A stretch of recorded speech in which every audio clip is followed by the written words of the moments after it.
आजमगढ़ सेवा सुशासन एवं गरीब कल्याण के 9 वर्ष पूर्ण होने पर आजमगढ़ जनपद की गोपालपुर विधानसभा की तरफ से प्रेस वार्ता कार्यक्रम संपन्न हुआ, जिसमें मुख्य रूप से मोदी सरकार के 9 वर्ष गरीब कल्याण सेवा को समर्पित रहे, जिसमें निम्न बिंदु का उल्लेख सत्येंद्र राय निवर्तमान प्रत्याशी गोपालपुर विधानसभा ने किया।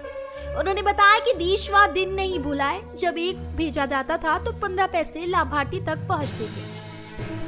अब 100 चलता है तो 100 सीधे लाभार्थी तक पहुंचता है। देश वह दिन भी देखा है कि पोलियो, टिटनेस, बीजीसी के टीके आने पर 50 वर्ष लगे, लेकिन मोदी सरकार ने कोरोना का टीका रिकॉर्ड समय में बनाकर पूरे देश को पूरी डोज लगवाकर तथा अन्य देशों में भी इसको भिजवाया।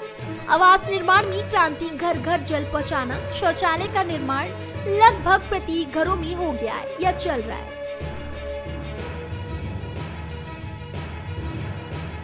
तरह से निर्देश है और भ्रष्टाचार मुक्त, अपराध मुक्त, गरीबों के कल्याण के लिए यही भारतीय जनता पार्टी का जो है एजेंडा है। और इस पर भारतीय जनता पार्टी कहीं कोई समझौता नहीं करती। जहां तक आप थाने और तहसील की बात कर रहे हैं, आप बताइए, आप सभी लोग साथी हैं, आपकी भी जिम्मेदारी जवाबदारी है। आप बराबर थाने से लेकर तहसील से लेकर जिले की समस्याओं को देखते हैं। अगर इस तरह का माहौल और अगर इस तरह की बातें कहीं आती हैं तो उस पर निश्चित तौर पर जो है तुरंत कार्रवाई होगी। और आप लखनऊ से लेके दिल्ली से लेके यहाँ तक देखते हैं कि जहाँ भी भ्रष्टाचार की बात आती है वहाँ तुरंत कार्रवाई होती है। कार्रवाई होगी तो फिर आप ही लोग जो है कहते हैं कि अब जो है विपक्ष को परेशान करने के लिए ईडी का सहारा लिया जा रहा है, सीबीआई का सहारा लिया जा रहा है और यह प्रायोजित है। जबकि करके आम आदमी, नेता, सारे लोग उसमें आते हैं। सबके प्रति किसी को नहीं बख्शने की बात है।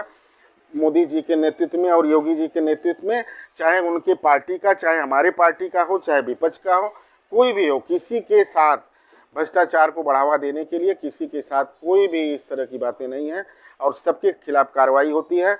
जहां तक कुछ लोगों के खिलाफ कार्रवाई होती है, आप ही लोगों के माध्यम से कहा जाता है कि अब उनको डराने के लिए ये काम किया जा रहा है, जबकि ऐसा कुछ नहीं है। जिसने भ्रष्टाचार किया है, आज नहीं तो कल उसको जेल जाना है।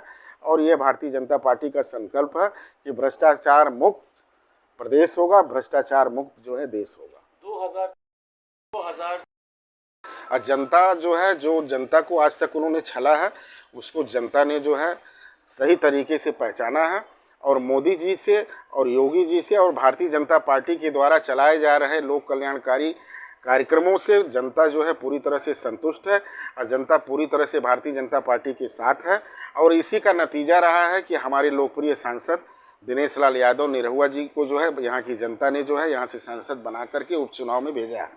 जहाँ तक 2024 में बरकरार रखने की बात है, आपने लगातार देखा होगा कि हमारे लोकप्रिय सांसद जो है और सारे कार्यक्रमों में आज तक जितना भी आजमगढ़ के इतिहास में इतना ज़्यादा जनता के बीच में, लोगों के बीच में समस्याओं को लेकर के कोई भी सांसद, चाहे वो अखिलेश यादव जी रहे हों या कोई अन्य भी रहा हो, आज तक किसी ने भी इस तरह से जनता के बीच में घूम करके कार्यक्रमों में और उनकी समस्याओं को ऊपर तक पहुंचाने का काम नहीं किया है।